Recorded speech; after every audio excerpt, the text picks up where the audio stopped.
কুমিল্লার নাগেশ্বরীতে 11 আগস্ট দুপুরে হিন্দু সম্প্রদায়ের স্বাধীনতা ও নিরাপত্তার দাবিতে মানববন্ধন কর্মসূচি পালিত হয়। নিজস্ব প্রতিনিধি রফিকুল ইসলাম রঞ্জু এর তথ্য ও ভিডিও চিত্রের মাধ্যমে পুরো খবর। কুড়িগ্রামের নাগেশ্বরী উপজেলা 11 আগস্ট রবিবার দুপুরে হিন্দু মহাজোটের মানববন্ধন ও পথসভা অনুষ্ঠিত হয়। এ সময় বক্তারা বলেন, নাগেশ্বরীতে হিন্দু সম্প্রদায়ের ওপর কেউ যেন অন্যায় অবিচার না করে।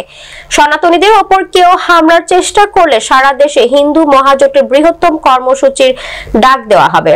তারা বলেন, বাংলাদেশ আমাদের জন্মভূমি বাংলাদেশ, আমরা কেন অন্য দেশে চলে যাব? ধর্ম বর্ণ নির্বিশেষে আমরা সবাই শান্তিতে বসবাস করতে চাই। আমরা কোনো রাজনৈতিক দলের হাতিয়ার হিসেবে ব্যবহার হতে চাই না। সরকার পরিবর্তন হওয়ার সাথে সাথে অত্যাচার শুরু হয় কেন? সব সরকারের আমলে আমরা নিরাপদে থাকতে চাই। তারা আরো বলেন, আমরা বিশেষ কোনো গোষ্ঠীর হয়ে কাজ করতে চাই না। আমরা সকলে শান্তির শৃঙ্খলার মধ্যে বসবাস করতে চাই। পথসভা শেষে একটি বিশাল র্যালি শহরের মূল সড়ক প্রদক্ষিণ করে। এ সময় উপজেলা পৌরসভা সহ 14টি ইউনিয়নের হিন্দু সম্প্রদায়ের হাজার হাজার পুরুষ ও মহিলারা এই কর্মসূচিতে অংশগ্রহণ করেন।